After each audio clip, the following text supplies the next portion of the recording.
Assalamu alaikum students. How are you all? I hope you all are doing well. So today is your computer block and we will start unit 2.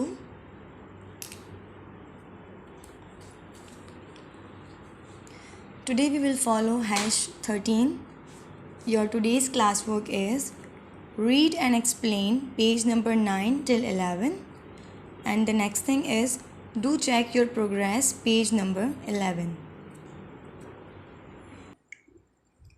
Okay, so this is page number 9.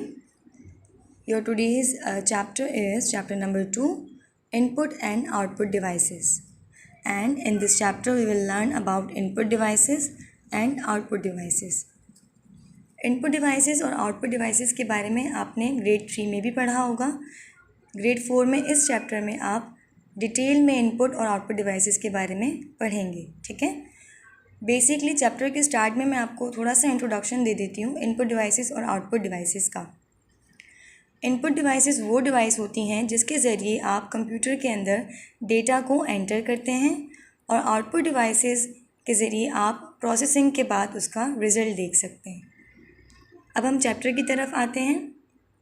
यहाँ पे एक character है जोजो and she is Mona. ठीक है. जोजो मोना से कह रहे हैं Mona I have some idea about input and output devices. Is there more to learn about them. वो कह रहे हैं जोजो कि मुझे आइडिया तो है कि इनपुट एंड आउटपुट डिवाइसेस क्या होती हैं. क्या जो है इसके बारे में और कुछ जान सकते हैं हम. कुछ है जो हम सीख सकते हैं, पढ़ सकते हैं. मोना कह रही हैं येस जोजो let us read about these devices in detail. ठीक है. इसमें आपको डिटेल में आपको पता चलेगा दोनों डिवाइसेस के बारे में. Devices such as keyboard, mouse, joystick, microphone and scanner are called input devices. We enter data into the computer with the help of input devices. यहाँ पे बता रहे हैं हमें वो डिवाइसेस जो होती हैं keyboard, mouse, joystick, microphone, scanner, ये तमाम डिवाइसेस इनपुट डिवाइसेस की एग्जांपल हैं. ये इनपुट डिवाइसेस कहलाती हैं क्योंकि इन तमाम डिवाइसेस के ज़रिए हम कंप्यूटर के अंदर डेटा को एंटर कर सकते हैं. Devices such as printer, monitor and speakers are called output devices. Output devices कौन कौन सी होती हैं? Printer, monitor and speaker. ठीक है. क्योंकि ये हमें रिजल्ट को शो करती हैं. कैसे रिजल्ट शो करती हैं ये आगे हम फर्दर पढ़ेंगे. We get output through these devices. Input and output devices are collectively known as peripheral devices. Peripheral devices are of two types, external and internal. In devices को हम आउटपुट डिवाइसेस क्यों कहते हैं? क्योंकि इसके ज़रिए हम रिज़ल्ट को देख सकते हैं. इसके बाद बताया जा रहा है पेरिफेरल डिवाइसेस के बारे में. अब पेरिफेरल डिवाइसेस क्या होती हैं? इनपुट और आउटपुट डिवाइसेस को अगर हम दोनों को मिलाकर एक नाम दें तो दोनों डिवाइसेस को मिलाकर कहा जाता है पेरिफेरल डिवाइसेस. ठीक है. पेरिफेरल डिवाइसेस दो तरह की होती हैं. एक होती है एक्सटर्नल और एक होती है internal. Mouse, keyboard, printer and monitor are external peripheral devices. Mouse, keyboard, printer और मॉनिटर एक्सटर्नल पेरिफेरल डिवाइसेस हैं. जबकि C D ROM drive and internal modem are internal peripheral devices. Let us learn about some input and output devices in detail. Mouse, keyboard, printer और monitor जो है external peripheral devices है क्योंकि हम उसे बाहर से देख सकते हैं. ठीक है. आप माउस को भी देख सकते हैं, कीबोर्ड को भी देख सकते हैं, प्रिंटर को भी देख सकते हैं, मॉनिटर को, क्योंकि ये कंप्यूटर के आउटर पार्ट्स होते हैं जो कि हमें नज़र आ रहे होते हैं. अगर हम इंटरनल की बात करें सी डी रोम जो होती है वो CPU के डिस्क में अंदर लगती है. इट्स मीन वो हमें बाहर से नज़र नहीं आती. आपको उसको खोलने के लिए डिस्क CD रोम को ओपन करना पड़ेगा. ठीक है. मॉडेम वगैरह होता है वो भी सिस्टम के अंदर होता है. आपको आउटर पार्ट की तरह नज़र नहीं आता. इसीलिए इसे इंटरनल पेरिफेरल डिवाइसेस कहते हैं. अब यहाँ से हम जो है इनपुट डिवाइसेस के बारे में डिटेल से पढ़ना स्टार्ट करते हैं. You know that the data we feed into the computer and instruction that we give to the computer are called input. The devices used to enter data and instruction into the computer are called input devices. यहाँ पे आपको input और input devices का difference बताया जा रहा है. जो डेटा या जो इंस्ट्रक्शन आप कंप्यूटर को देते हो वो इनपुट कहलाती हैं. ठीक है. और जो डिवाइसेस उस डेटा को एंटर करने में आपको हेल्प करती हैं वो इनपुट डिवाइसेस कहलाती हैं. ठीक है. अब हम आ जाते हैं पेज नंबर 10 पर.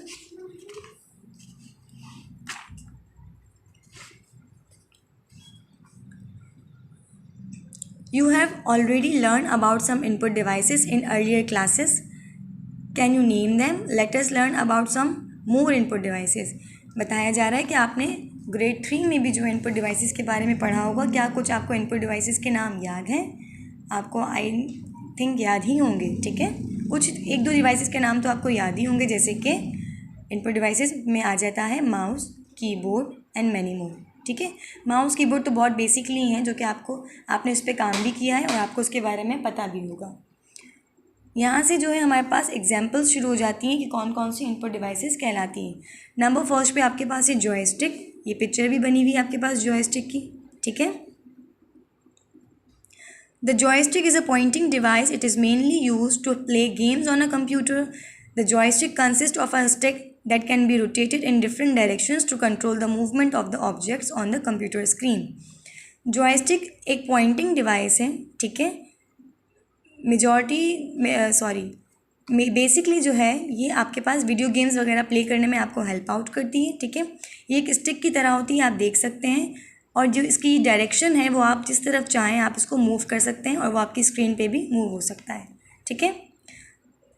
Did you know the joystick is also used in aircraft for flight control and in some machines such as crane and trucks. Flight वगैरह में भी जो है एयरक्राफ्ट वगैरह में भी जॉयस्टिक को यूज़ किया जाता है डायरेक्शन चेंजिंग के लिए। इसके अलावा क्रेन्स और ट्रक्स में भी यूज़ किया जाता है, ठीक है, ताकि डायरेक्शन चेंज की जा सके।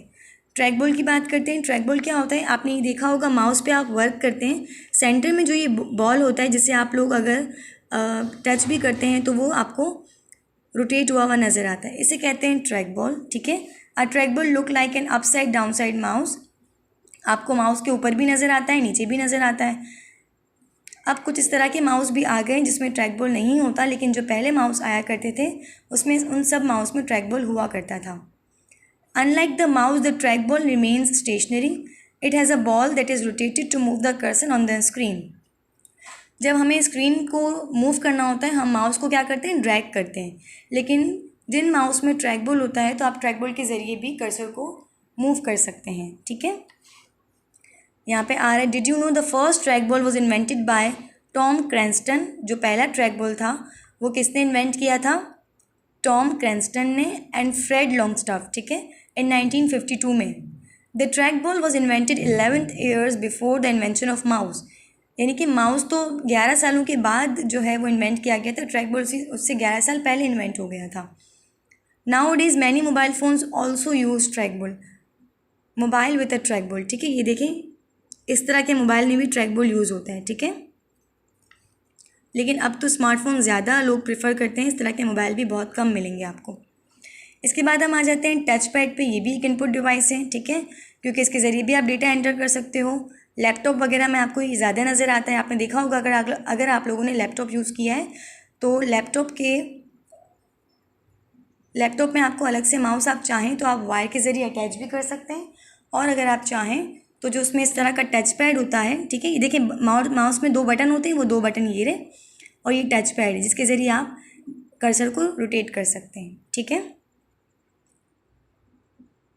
इसके बाद है you can move the cursor on the screen by moving your finger on the touch pad. Tapping the pad is the same as pressing the mouse button. It's mean ये आपका mouse की तरह ही काम करता है. अब टच स्क्रीन की बात करते हैं. फॉर एग्जांपल आप मोबाइल फ़ोन यूज़ करते हैं तो उसमें भी हमारे पास टच स्क्रीन होती है स्मार्टफोन में, ठीक है, ये वो चीज़ है ये. A touch screen is a screen that is sensitive to human touch. You can interact with the computer by touching pictures or word on the screen. Some ATMs and mobile phones have touch screen. ठीक है, कुछ ATM भी touch screen वाले आ चुके हैं और mobile phone तो आपने देखे ही होंगे. नेक्स्ट पेज पे आते हैं, पेज नंबर 11. लाइट पेन की बात हो रही है यहाँ पे. लाइट पेन की पिक्चर ये रही, ठीक है, figure number 2.5. A light pen is a pen-shaped pointing device. It is connected to the monitor. Light pens are used to draw directly on the screen. You can select object on the screen by pointing at them with the pen. Light pen is mostly used by architects, engineers and designers. अच्छा, ये एक pen होती है जिसे light pen कहा जाता है. आपने देखा होगा कि पहले जो हमारे पास टच मोबाइल्स आते थे उसमें साथ में एक पेन भी होता था, ठीक है, कि अगर आप फिंगर से टच ना करना चाहो तो आप उस पेन के ज़रिए टच कर सकते थे, ठीक है। तो ये पेन भी उसी का काम करती है, इसको आप वायर लगा के कंप्यूटर पे टच के थ्रू भी वर्क कर सकते हैं अगर आप माउस यूज़ ना करना चाहें तो। माइक्रोफोन माइक की तरह होता है, ठीक है। ये भी एक इनपुट डिवाइस है क्योंकि आप इसके ज़रिए अपनी वॉइस एंटर करते हैं, ठीक है। Voice can be input into the computer through a microphone. The microphone can be use along with speech recognition software to input information into the computer, ठीक है। आप कंप्यूटर में इन्फॉर्मेशन देने के लिए माइक्रोफोन भी यूज़ कर सकते हैं। स्कैनर भी एक इनपुट डिवाइस है। A scanner helps to scan an image or printed text and convert it into a digital image. It is used to input graphic information into the computer. There are different types of scanner. Scanner क्या होता है? जो आपका printed paper वगैरह होता है इसको same as it is copy करके स्कैन कर देता है दूसरे पेज पे, ठीक है। ये ग्राफिक में ज़्यादा यूज़ होता है। इसकी दो टाइप्स होती हैं, फ्लैट बेड स्कैनर और बारकोड रीडर और बारकोड स्कैनर भी कह सकते हैं इसे आप। सबसे पहले हम देख लेते हैं इसकी पिक्चर। दो तरह के स्कैनर होते हैं, आपने अक्सर ये देखा होगा, ठीक है। स्कूल्स में भी ये होता है, ऑफिसेज में भी ये पाया जाता है, ठीक है। अब flat bed scanner, barcode scanner बहुत कम दिखाई देता है, ठीक है। अब हम पढ़ते हैं क्यों ये ज़्यादा यूज़ होता है, क्यों ये कम यूज़ होता है। A flat bed scanner has a flat surface on which the documents or picture can be scan in इस प्लेस। यहाँ पे आपको जगह नज़र आ रही है, यहाँ पे जो आपको पेपर वगैरह स्कैन करना है वो आप यहाँ पे रख देते हो, ठीक है। और देन आप इसको क्लोज करके इसमें जो है आप कंप्यूटर के ज़रिए इसके फंक्शन को आप यूज़ कर सकते हो। मीन्स आप लोग जो है कितने पेपर चाहिए, कैसा पेपर चाहिए, क्या साइज़ चाहिए, वो कंप्यूटर के ज़रिए आप सेटिंग करते हो और फिर वो पेपर पे स्कैन हो जाता है। अगर हम बात करें बारकोड स्कैनर की, अब बारकोड रीडर और barcode scanner is a hand hold scanner use to read barcodes printed on labels and item, ठीक है। अक्सर हमारे पास हमने प्रोडक्ट यूज़ करते हुए किसी भी प्रोडक्ट को आप देखेंगे तो उस पर उसका बारकोड लिखा हुआ होता है, ठीक है। और अगर हमें किसी चीज़ की पहचान करनी होती है कि वो ओरिजिनल है या नहीं तो भी अक्सर कहा जाता है कि इसका बारकोड स्कैन कर लीजिएगा। तो बारकोड स्कैन का क्या मतलब होता है, ठीक है, ये स्कैन। अच्छा, एक और आपको एग्जांपल दूंगी जिसके ज़रिए आपको बहुत अच्छा समझ आ जाएगा कि ये क्या है। अक्सर आपने मॉल्स वगैरह में शॉपिंग की होगी, तो जब आप लोग बिलिंग के लिए जाते हैं, बिल करवाने जाते हैं, तो जो अकाउंटेंट होता है वो क्या करता है, आपकी हर एक चीज़ को उठाता है, इस तरह का स्कैनर उसके पास होता है, इस लाइट से पास करता है, तो उसकी जो प्राइस होती है वो कंप्यूटर में खुद ब खुद चली जाती है, ठीक है। क्योंकि इसके ज़रिए वो तमाम बारकोड्स में इसमें जो है वो पहले से ही इंस्टॉल होते हैं और वो स्कैन करके इसकी प्राइस वहाँ पे दे देता है, ठीक है। तो ये थी आपकी एक्सप्लेनेशन। अच्छा, अब तक हमने सिर्फ इनपुट डिवाइसेस के बारे में पढ़ा है, ठीक है। यहाँ तक जो मैंने आपको समझाया ये सिर्फ इनपुट डिवाइसेस तक पढ़ा है। आउटपुट डिवाइसेस के बारे में हम इंशाल्लाह नेक्स्ट ब्लॉक में पढ़ेंगे। अब मैं आपको हमारा जो नेक्स्ट क्लास वर्क था उसकी तरफ आ जाते हैं। आपका क्लास वर्क जो है पेज नंबर 11 पर ही है। Check your progress. Write the name of the input devices, ठीक है। It consist of a stick that can be rotated in different directions. कौन सी ऐसी डिवाइस थी जो कि बहुत सारी डायरेक्शन में रोटेट हो सकती थी? यस, ये वाली, ठीक है, जॉयस्टिक। हमने यहाँ पे पढ़ा था जॉयस्टिक जो है वो किसी भी डायरेक्शन में आप चाहें तो रोटेट हो सकती है। तो नंबर 1 में आप आंसर में लिख देंगे जॉयस्टिक, ठीक है, JOYSTICK, joystick. Number 2, it looks like an upside down mouse. किसके बारे में हमने पढ़ा था? Upside down mouse, track ball के बारे में, ठीक है। तो नंबर 2 में आप लिख देंगे track ball, TRACK, track BALL, ball. Number 3, it is use to interact with the computer by touching pictures or words on the screen. Touch आप किस में करते हैं, ठीक है, टच स्क्रीन आ जाएगा यहाँ पर, TOUCH, टच, SCREEN, स्क्रीन, ठीक है, टच स्क्रीन यहाँ पे जो हमने पढ़ा था। Number 4, it is use to draw directly on the screen of the monitor. आप डायरेक्टली मॉनिटर की स्क्रीन पे ड्रॉ कर सकते हैं, क्लिक कर सकते हैं, किससे? मैंने आपको बताया था, यस, लाइट पेन से। यहाँ पे आप लिख देंगे LIGHT, लाइट, PEN, पेन, ठीक है, light pen. And the last one is it is use to input voice into the computer. आप किसके ज़रिए वॉइस को इनपुट कर सकते हैं, इन कर सकते हैं? माइक्रोफोन के ज़रिए। कहाँ पढ़ा था? यहाँ पढ़ा था हमने। तो यहाँ पे आ जाएगा microphone, MICRO, micro, PHONE, phone, microphone. तो ये था आपका क्लास वर्क। होमवर्क की तरफ चलते हैं। होमवर्क आपका आज का था रीडिंग। दोबारा से आपको मैं दिखा देती हूँ। आपका होमवर्क था रीड पेज नंबर 9 till 11। इसके बाद नेक्स्ट वीडियो जो होगी वो आपके पास प्रैक्टिकल की होगी। आई होप उस प्रैक्टिकल को देख के आपको इनपुट और आउटपुट डिवाइसेस के बारे में आपके जो कॉन्सेप्ट हैं वो और ज़्यादा अच्छे से क्लियर हो जाएगा। इस चैप्टर की आपको अच्छे से रीडिंग करनी है और जो मैंने आपको समझाया है उस तरीके से इसको एक बार समझ लेना है, ठीक है। तो आपके कॉन्सेप्ट क्लियर हो जाएंगी और आपको इनपुट और डिवाइसेस का जो मेन फ़र्क है वो पता चल जाएगा। इन आउटपुट डिवाइसेस के बारे में इंशाल्लाह हम नेक्स्ट वीडियो में पढ़ेंगे। Thank you.